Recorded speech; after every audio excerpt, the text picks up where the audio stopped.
Pessoal, muito bem-vindo à continuação da aula 5, onde a gente vai falar sobre o sistema de comatação de lacuna jurídica, não é? Aprofundando o tema, que a gente já viu parte dele, vamos aprofundar e vamos analisar a questão do conflito da norma no espaço, não é? Que é tema da Lei de Introdução ao Direito Brasileiro, antiga Lei de Introdução ao Código Civil. Então, a lacuna, que é um tema muito caro à Lei de Introdução ao Direito Brasileiro e que trata do princípio, né, de sistematização da norma que permite com que, em vista de um fato, sempre o juiz deve achar uma norma para aplicar esse fato. Ele não pode dizer deixo de julgar em vista da falta de uma norma específica. Se a norma específica não existir, ele vai construir essa norma dentro do sistema jurídico e vai aplicar a norma, seja por uma analogia, por equidade ou os princípios gerais do direito, certo? Então, a lacuna, segundo o princípio da indeclinabilidade da jurisdição ou da jurisdição obrigatória, o juiz é obrigado a decidir, ainda que não exista lei disciplinando o caso concreto. Então veja, o princípio da obrigatória decisão judicial, ou seja, o juiz não pode se eximir de apreciar o caso concreto e aplicar o sistema jurídico, mesmo que esse sistema jurídico não tenha uma norma específica, certo? Então ele vai aplicar o sistema jurídico, né? E ele vai usar os sistemas que a gente vai ter para poder auxiliar na metodologia jurídica, né? Que é a analogia, a equidade, os princípios gerais do direito. Então, toda vez que o juiz tiver uma lacuna jurídica, ele entender que aquele fato não se adequa tal qual a norma que ele acha que poderia se adequar, ele vai aplicar a equidade, a analogia e os princípios gerais do direito. Ele não pode deixar de decidir. E nessa ordem, né? Analogia, equidade e princípios gerais do direito. Então, uma lacuna é aparente. Não existe uma lacuna real, ela sempre vai ser aparente, porque o juiz sempre é obrigado a decidir. Então, pelo princípio da obrigação do exercício da jurisdição, o juiz não vai deixar de aplicar o direito. A única possibilidade é dizer que o que está sendo pedido é ilegal, é ilícito. Aí é diferente, existe uma norma proibindo o que está sendo pedido. Mas toda vez que uma petição inicial é protocolada, existem os pedidos da petição inicial e a causa de pedir, que são os fatos jurídicos que fundamentam a causa de pedir e o pedido, ele vai ter a obrigação, não é, de buscar o repertório jurídico para casar com fatos jurídicos. Se ele não achar uma norma específica, ele vai aplicar a analogia, os princípios gerais, a equidade, os costumes e os princípios gerais do direito, certo? Então, dessa forma, diante da ausência de lei regulando uma determinada situação jurídica, faz-se necessário que o magistrado valesse de mecanismos de integração do ordenamento jurídico indicados pelo artigo 4 da hoje chamada Lei de Introdução ao Direito Brasileiro.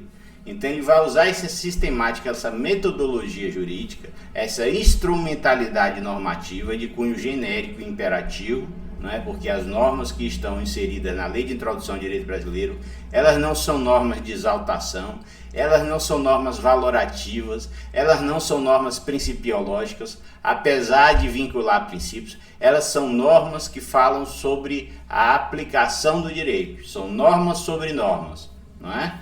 Lex, leis sobre leis.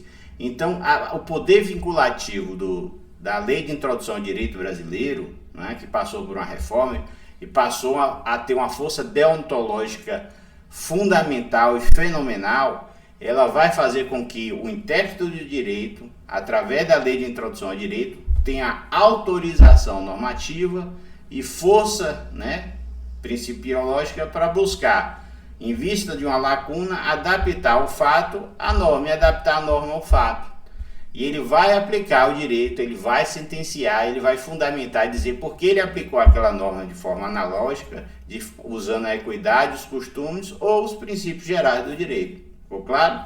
Então ele vai usar esse sistema para fornecer a jurisdição, porque ele não pode deixar de aplicar o direito. Ele não pode dizer não aplico o direito porque não achei a norma específica.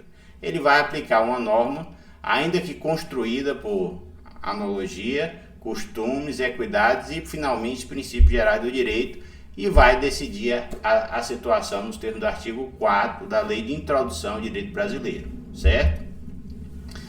Então, em vista da lacuna, quais são os mecanismos de integração do ordenamento jurídico que todo juiz pode usar, seja o juiz da Justiça Federal, da Trabalhista, da Vara Civil, do Consumidor? Quais são os mecanismos que ele tem à disposição? Ele vai usar analogia, ou seja, o que é analogia? É aplicar uma norma que é específica a um fato, não é? E as razões de aplicação dessa norma a esse fato se aplicam a esse mesmo fato. Esse fato é um tanto diferente ao fato regulado por essa norma. Mas a mens legis, a ratio legis dessa norma, determina que essa norma se aplique a esse fato assemelhado, não é? Para que o direito seja aplicado de forma isonômica e igualitária, ou seja, não vai faltar razões jurídicas para que essa norma, que numa primeira interpretação, não se aplicaria a esse fato concreto, mas só ao primeiro fato, não é? Passa a ser aplicada a esse segundo fato, ainda que ele se diferencie do primeiro, onde a norma aplica-se de forma óbvia, porque as razões de regulação desse fato concreto são as mesmas razões de regulação desse fato concreto. Então a doutrina diz, aplique-se essa norma de forma analógica, não é?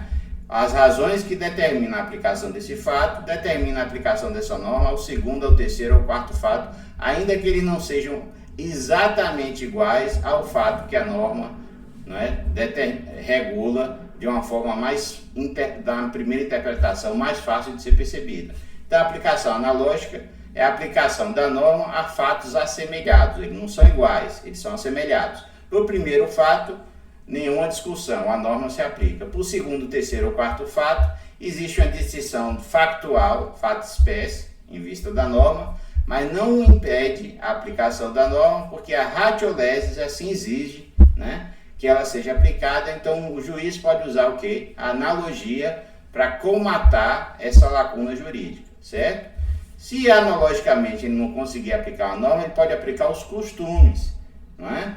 Os costumes do bom direito, o bom senso, o princípio do homem da boa fé, quem pagou, quem deve tem que pagar, né? Quem paga tem que exigir a comprovante de pagamento, quem paga mal paga duas vezes. Esses são os costumes do direito, os costumes daquela região, né, que vão aclarar a aplicação da norma. Então, por exemplo, tem locais que existe o costume de vender gado, né, apalavreado. Então, em vista do grande valor desse gado, qual seria a perspectiva? Buscar um contrato com duas testemunhas, ainda que seja um bem imóvel, não é? Mas o contrato seria fundamental para comprovar em vista dos altos valores das altas somas. Mas em determinadas regiões, quando existe alguma promessa de compra e venda de gado, mesmo que seja verbal, ela é cumprida e não existe a necessidade de uma prova factual, documental, não é? Mas a testemunhal, porque se sabe e o juiz entende que naquele local a palavra é lei, que as pessoas transacionam gados, não é? Cabeças de gado, 100 cabeças, 500, 1.000, 1.500, só na palavra. E uma vez feito o contrato, ainda que verbal, não é? O juiz não vai ser rigoroso buscando uma prova documental, quando a própria palavra e a prova testemunhal deverá servir, não é? Ou seja, no Código Civil, ele diz que o contrato é fundamental a partir de 40 salários mínimos, não é? Nesse caso, deveria ter um contrato, não tem, ou seja, a pessoa poderia ter a sua ação julgada improcedente. Mas em vista do costume do local, existe uma aplicação da norma de forma equânime, observando os costumes do local e dando cumprimento a essa lei. Por quê? Porque é uma boa lei, é a lei da boa razão. Ou seja, esse costume é de boa fé, esse costume visa dar força à palavra, aos princípios contratuais. Então, esse costume é a favor da lei. E por ser a favor da lei, ele vai ser privilegiado e usado para regular aquela situação jurídica. Por fim, existem os princípios gerais do direito, que são as normas da boa convivência, meu direito termina no comércio do próximo, quem deve tem que pagar, não é? Que se assemelham um pouco aos costumes, não é? Mas os princípios gerais do direito, eles tendem a ser universais. Os costumes são locais e os princípios gerais do direito são universais. Então eles vão estar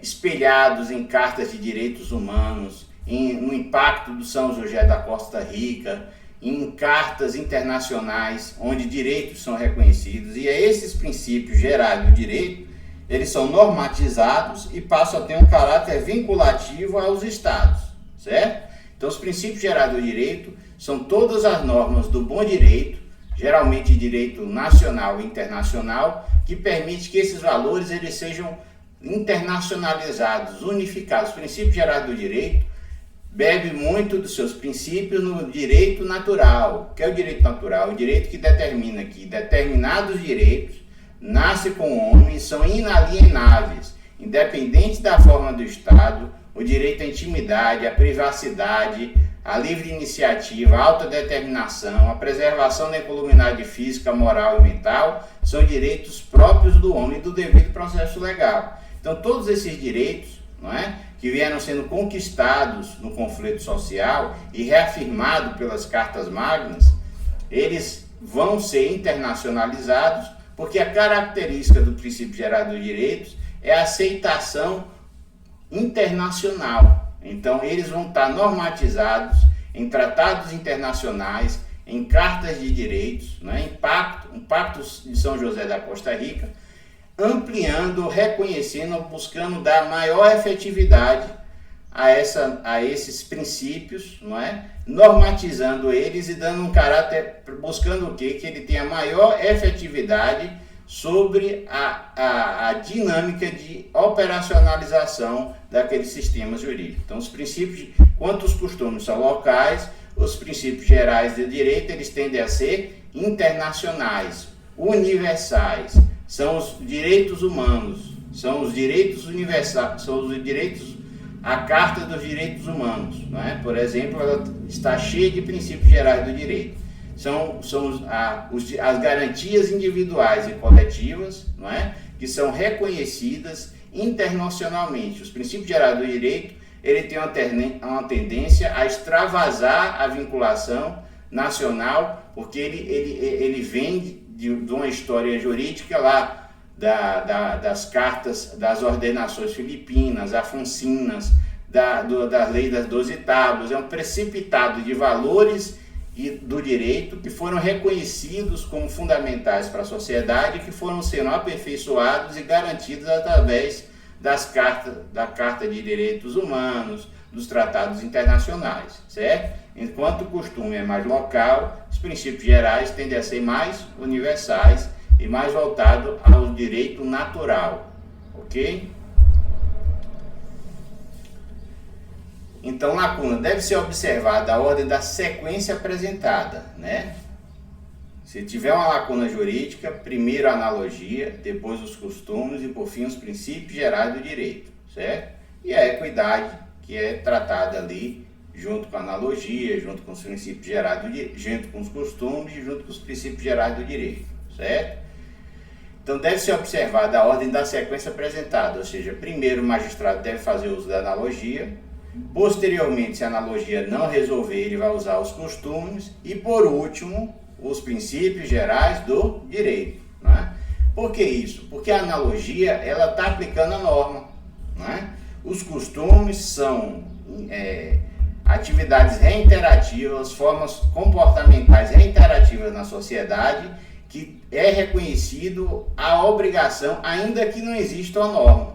Então a força normativa aí é social, é ética, é moral, mas em vista de ser a boa-fé, a atuação do homem médio, a responsabilidade de que todos devem coexistir na sociedade sem provocar prejuízo patrimonial, moral, físico ou pessoal ao terceiro, todos esses valores são os costumes, não é? mas não, às vezes não tem uma norma específica, mas a forma de agir dentro daqueles costumes que sejam a favor da lei, né, para a Eterlege, eles têm uma carga valorativa e por combinarem com o espírito normativo vai ser aplicado ainda que não exista norma. E por fim, os princípios gerais do direito têm que ser deixados por último. Por quê?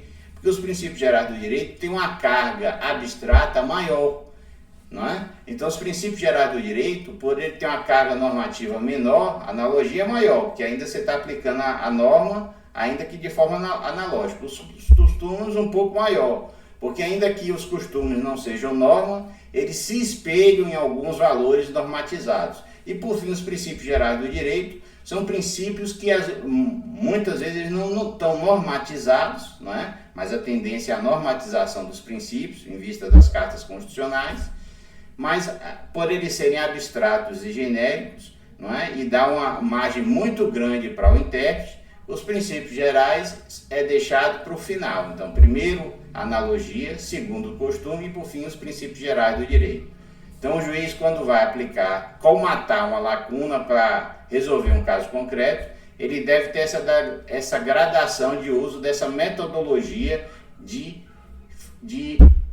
finalização da lacuna jurídica para que o princípio da obrigação de exercício da jurisdição possa ser cumprido por todo juiz. Então, primeiro ele aplica a analogia, se a analogia não for suficiente, ele aplica os costumes e, por fim, por último, os princípios gerais do direito, certo? Essa é uma gradação legal, a lei determina que o juiz assim o faça. Não é uma opção, ele não pode escolher primeiro a analogia, depois os costumes e depois os princípios gerais do direito, como determina a lei de introdução ao direito brasileiro, a antiga lei de introdução ao Código Civil, certo? Então, apesar do artigo 4 da lei de introdução ao direito brasileiro não mencionar expressamente a equidade, alguns doutrinadores entendem que ela pode funcionar como último mecanismo para a integração do ordenamento jurídico. A equidade, ainda que não tenha sido mencionado na forma de resolver uma lacuna jurídica, em vista da obrigação da decisão judicial, o juiz não pode dizer que não aplica o direito por falta de norma específica, ele vai estar usando a equidade em toda a sua integralização. Então, na analogia, nos costumes e nos princípios gerais do direito, ele vai poder usar o princípio da equidade para poder determinar o seguinte: olha, eu estou aplicando o direito de forma, não é, ajustando o direito ao fato concreto para que exista justiça. Eu vou aplicar a equidade, ou seja, eu vou aplicar o direito, mas de uma forma de entender aquele fato concreto, que não se amolda da norma específica, mas o juiz vai buscar essa amálgama do fato, não à norma específica, porque ela não tem, existe a lacuna, mas ao próprio sistema jurídico, e seus princípios, certo? Então, se for um direito empresarial, ele vai usar os princípios do direito empresarial. Se for direito do trabalho, ele vai usar os princípios do direito do trabalho. Se for um direito do civil, os princípios do direito civil. E cada vez mais que o fato for mais específico, ele vai especificando mais os princípios daquele ramo jurídico, para que o princípio da equidade, que é tratar desigual os que são desiguais, né, permita que a norma seja aplicada com o máximo grau de efetividade e o máximo grau de justiça. E todas as partes do processo, entendendo que aquela decisão é justa, o grau de adesão a ela vai ser o quê? Maior, certo? Então, ou seja, diante da ausência de lei, a inviabilidade da analogia, dos costumes e dos princípios gerais do direito e, prevendo a lei a possibilidade do uso da equidade, o magistrado, para fazer valer o princípio da indeclinibilidade da jurisdição, ele não pode dizer que não vou decidir porque não achei norma específica, pode utilizá-la. É o que se depreende do artigo 140 do novo Código de Processo Civil, que fala de equidade, certo? Então, ainda que a equidade não seja mencionada no artigo 4, são um dos instrumentos que podem ser usados para comatar, ou seja, para formatar aquela lacuna e fazer com que o fato tenha uma sentença que vai aplicar uma norma, ainda que não seja específica para aquele fato, usando a analogia, os costumes ou os princípios gerais do direito e, por fim, a equidade, que vai servir como princípio norteador de toda essa gradação normativa. Não tem a norma específica, ele usa a analogia, não é? Onde ele ainda vai estar aplicando a norma, mas se não conseguir, ele vai para os costumes, não é? E se nos costumes ele não for, ele vai para algo mais genérico, os princípios gerais do direito, que tem um caráter mais universal e menos normativo. Mas veja, todo o sistema normativo ele vai estar buscando imprimir o fato, acomatar o fato aos valores do sistema normativo, né? Do sistema por sua integralidade, da Constituição Federal até todas as leis, até a regulação daquele fato, ok? Então, artigo 140, o que é que diz o artigo 140 do CPC sobre a equidade, né? O juiz não se exime de decidir sobre a alegação de lacuna ou de obscuridade do ordenamento jurídico. Parágrafo 1. O juiz só decidirá por equidade dos casos previstos em lei. Ou seja, por que a equidade só nos casos previstos em lei pode ser determinada? Porque a equidade dá uma margem muito grande de decisão para o juiz e permite que o juiz possa ser arbitrário. Ou seja, ele vai se afastando da norma jurídica e do próprio sistema normativo, que tem seus princípios, né? Sua fundamentação valorativa, sistemática e teleológica, né? E ele vai se afastando disso, dizendo o seguinte: olha, eu estou aplicando um direito novo, criado por mim para esse fato concreto, mas eu estou aplicando o princípio da equidade. E aí, quando você vai ver, aquela decisão dele é totalmente conflituosa com os princípios gerais, os princípios gerais do direito, com os princípios daquele subsistema jurídico, do direito empresarial, do direito trabalhista, do direito tributário. Ou seja, sob a justificativa da lacuna e a justificativa de criar uma norma específica, ele aplica uma decisão e aplica uma norma que ele construiu, não é? Um relatório, fundamentação e decisão. Só que quando você vai analisar o fundamento daquela decisão, né, e a parte dispositiva, os valores que ele determinou ali são conflitantes com os princípios daquele sistema jurídico. E ele não consegue fazer um casamento entre a equidade que ele usou e o sistema jurídico que ele deveria fazer referência. E aí ele pode permitir o quê? Que haja arbitrariedades, né? Porque o juiz deve ter a lei. O objetivo do juiz é aplicar a lei. O juiz não deve ser criativo, o juiz deve ser legalista, certo? Essa é a segurança jurídica. Quem deve ser criativo é o legislador, dentro do princípio da razoabilidade e da proporcionalidade. O juiz deve ser legal, o juiz deve ser normativo, o juiz deve ser legalista, certo? Aplicar a lei e somente a lei. Então a equidade só pode ser aplicada quando a lei é assim determinada, dizer assim, na falta de normas específicas, aplique-se a equidade. Ou neste caso, venha-se a equidade como instrumento de aplicação da decisão. Então veja que a equidade é autorizada, mas nos termos da lei, quando a lei autorizar. Por quê? Porque, regra geral, cabe ao juiz apenas aplicar o direito normatizado. O juiz, numa expressão um tanto antiga, mas que tem o seu conteúdo que deve ser entendido, é que o juiz é a boca da lei, não é? Nada mais, nada menos do que a boca da lei. O juiz não deve ser a força criativa da lei, porque aí uma autoridade não eleita, né, que tem seu poder através de outros, como concurso público, que dá uma legitimidade, mas não é a mesma coisa dos representantes eleitos. Então, quem pode criar leis é o Congresso Nacional, certo? Ao juiz cabe aplicar as leis nos termos da Constituição Federal. Então, lacuna entretanto, tome cuidado com as questões de prova, que mencionam se a equidade é uma fonte de integração do ordenamento jurídico expresso na Lei de Introdução ao Direito Brasileiro. A equidade não é mencionada como meio de comatação de lacuna jurídica. Ela é usada pela doutrina, mas se a pergunta for, a Lei de Introdução prevê a equidade? Não. O CPC prevê, no artigo 140, desde que seja nos termos da lei, certo? Então, se a afirmação disser que a Lei de Introdução ao Direito Brasileiro diz que das metodologias para comatação de uma lacuna jurídica são a analogia, os costumes, os princípios gerais do direito e a equidade, essa afirmação é errada, certo? Então, a analogia é uma fonte formal imediata do direito, utilizada com uma finalidade de integração da lei, certo? Então, a lacuna. A doutrina costuma distinguir a analogia em legal, legis, ou jurídica, juris. Vejamos, a analogia legal ou legis aplica-se ao caso omisso uma lei que regula o caso semelhante. Essa é a analogia legis. E a analogia juris aplica-se ao caso omisso um conjunto de normas, ou seja, na analogia legis você aplica uma norma específica a um caso assemelhado.